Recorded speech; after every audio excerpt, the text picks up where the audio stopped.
Vamos a hablar hoy sobre un señor, Alexandre de Rhodes, y su expedición al Vietnam. Pero ya vamos a ver. Primero vamos a ver quién era Alexandre de Rhodes, que nació el 15 de marzo de 1591 en Avignon. El lugar era entonces, y desde el reinado del Papa Clemente VI, una ciudad que recibía a los hebreos.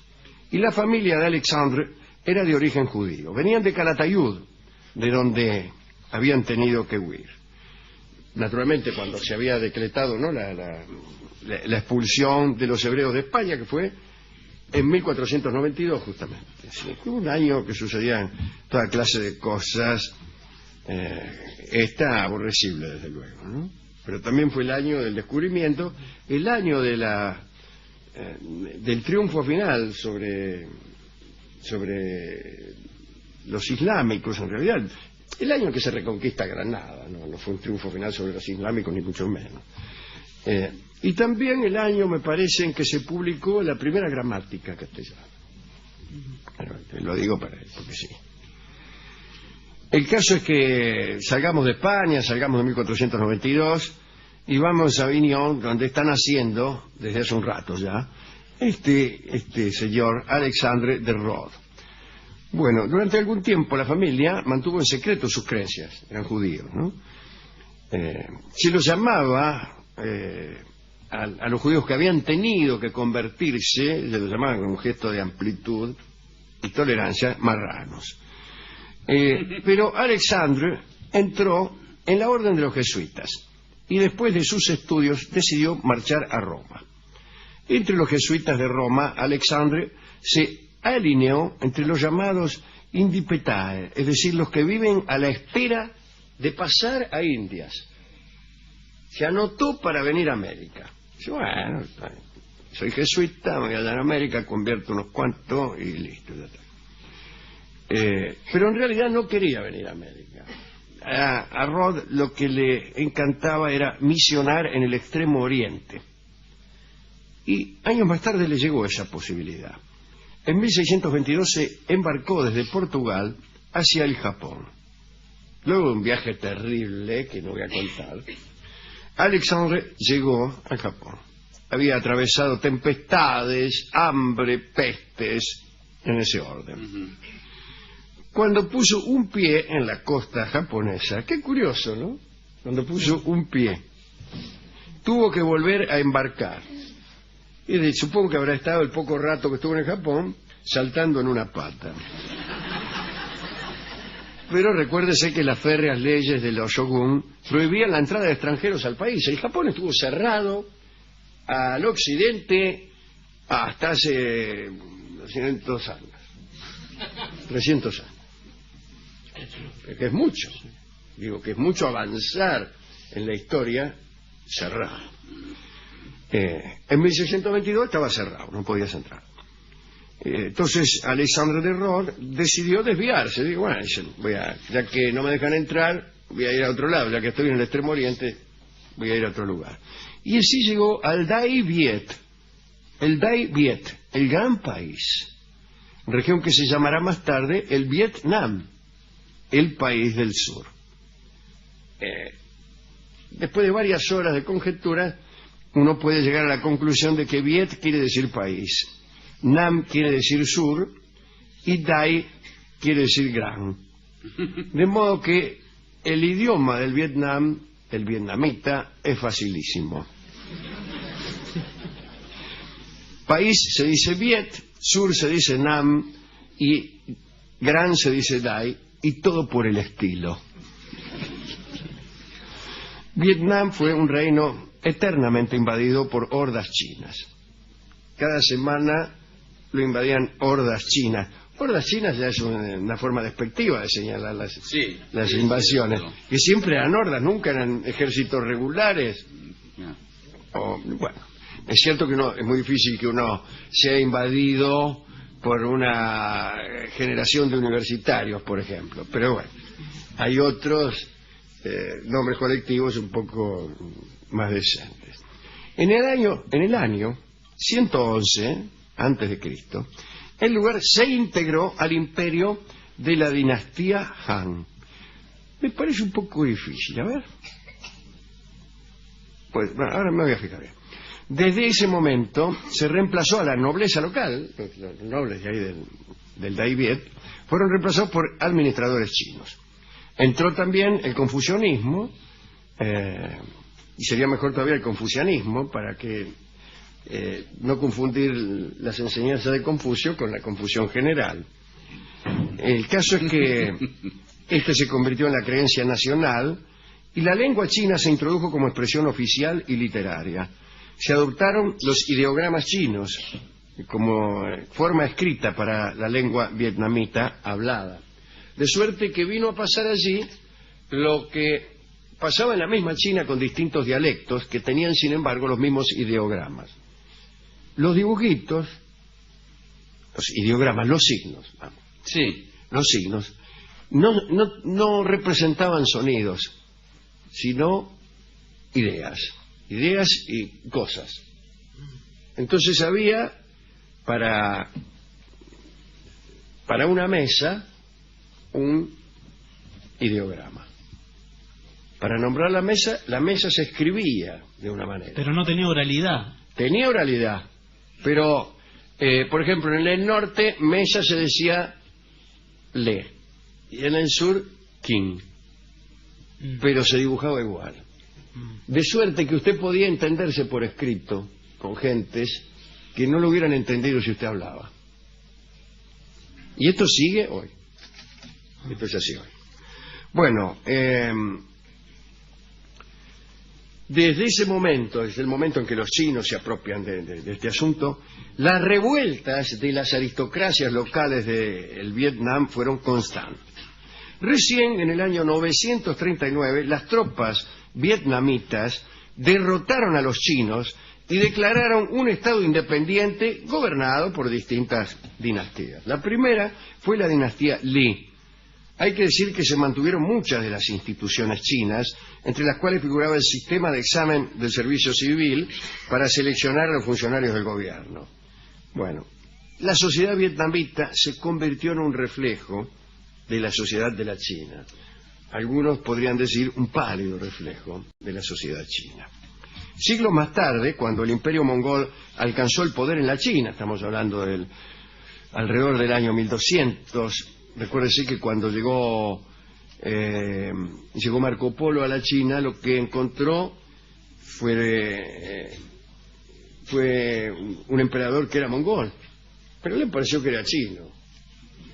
Bueno, los ejércitos del Kublai Khan, después de apropiarse de la China, atacaron Vietnam en un intento de volver a integrar aquella región con el imperio chino, pero los mongoles no pudieron entrar y fueron derrotados. Muy bien, en 1428 Le Loi ascendió al trono como primer emperador de la dinastía Le, luego de derrotar un último intento de los chinos de ocupar Vietnam. Cuando Alexandre de Rhodes llegó a Vietnam en el siglo XVII, dos clanes aristocráticos ejercían el poder y el país estaba dividido y en guerra. Y justo llegó el tipo.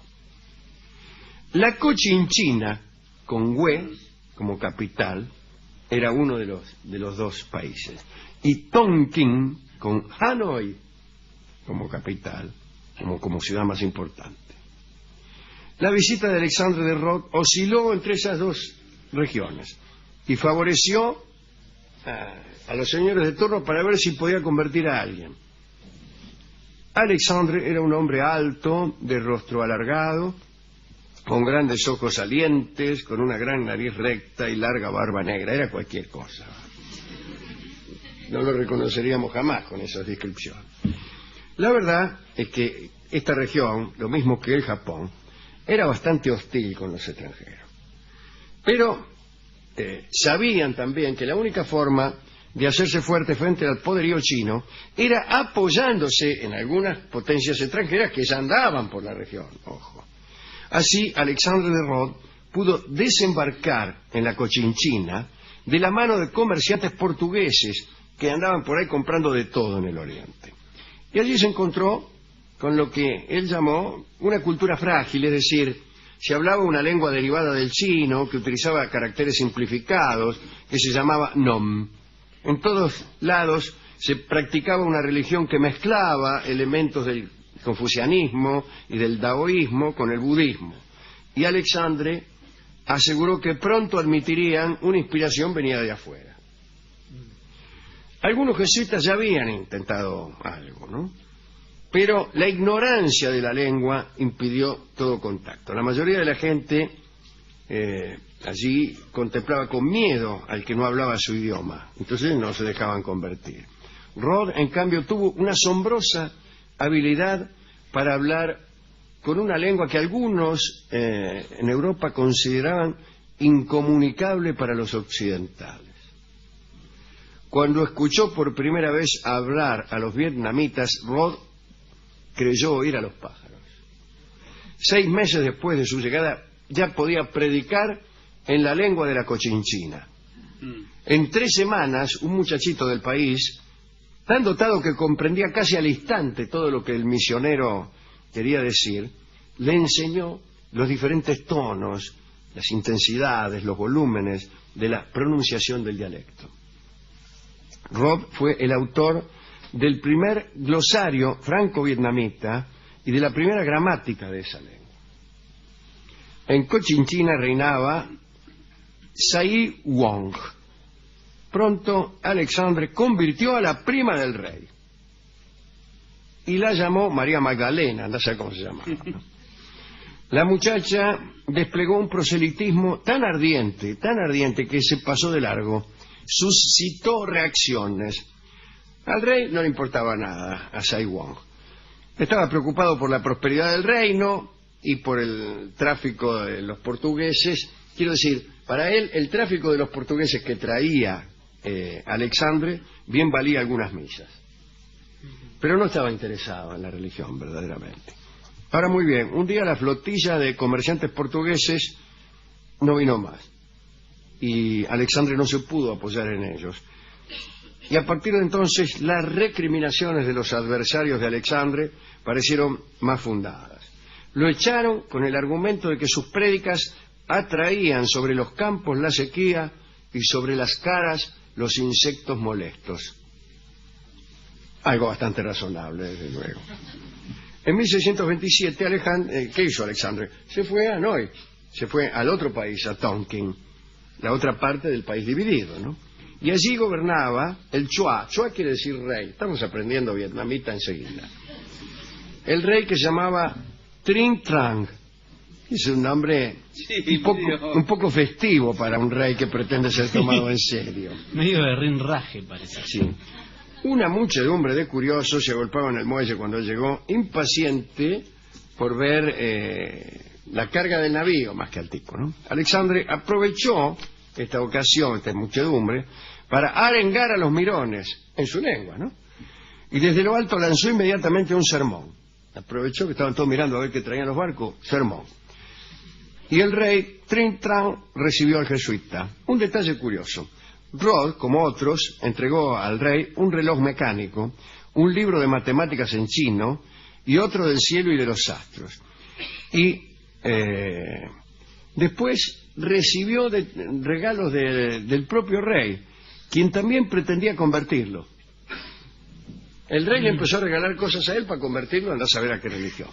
Al final terminaron amigos y Alexandre pudo construirse una casa cerca del Palacio Real. Mirá ahora. Pronto, personajes del más alto rango se convirtieron al cristianismo. Empezando por ¿quién? Por la hermana de Trinh Trang, que la bautizaron con el nombre de Catalina. Catalina arrastró tras de sí, es una forma de decir, ¿no?, a varias personalidades de la corte y en particular a su madre, a la madre de Catalina. Catalina era poetisa y predicaba en verso. Escribió en verso toda la historia del catecismo, desde la creación hasta la venida, la vida, la pasión, la resurrección y la ascensión del Cristo. Todo en vietnamita, pero en verso. Rod utilizaba otras armas. Como sabía que a los vietnamitas de Tonkin les gustaban los espectáculos y la música, multiplicó las manifestaciones donde se mezclaban juegos, cantos, danzas, sainetes. Tomaba como pretexto las ceremonias religiosas y hacía verdaderas juergas. Lo hizo tan bien que a los 2 meses había bautizado a 3.500. Ah, la pelotita. Qué manera de bautizar. Los convertidos tenían demasiado entusiasmo. Algunos hacían 15 días de marcha atravesando los arrozales y las selvas para venir a confesarse con Alexandre. Pero también llegaron las reacciones. Las concubinas reales de Trin-Tran, asustadas ante la idea de que el rey se hiciera cristiano y monógamo, provocaron una revolución. Calculá, yo estoy fenómeno aquí en el harén de Trin-Tran. Si el tipo se me hace cristiano y monógamo, mi negocio se acabó. Sí, pero por ahí la elige a usted. Sí, bueno, pero no me conviene. ¿Me interpreta, señor? Bien. Y entonces conspiraron, se aliaron con algunos guardias para persuadir al rey de que los misioneros en realidad se carteaban en secreto con sus enemigos del otro lado del país dividido, de la Cochinchina. Estos mismos delatores, estos mismos psicofantas, acusaban a Alexandre de utilizar agua de muerto y que así iba a despoblar el reino para servir a los intereses de sus enemigos. El argumento extraía su fuerza de la práctica del bautismo de los moribundos. Rod bautizaba y pretendía convertir a todos sin distinción de edad.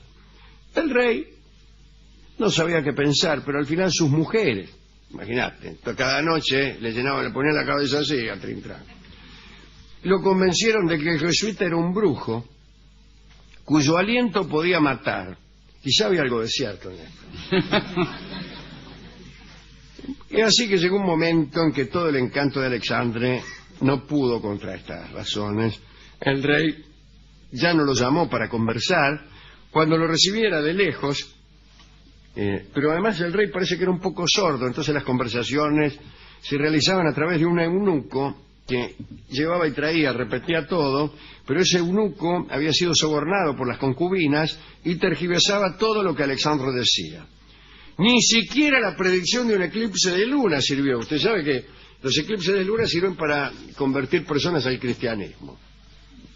¿Ah, sí? Basta con predecir un eclipse de luna,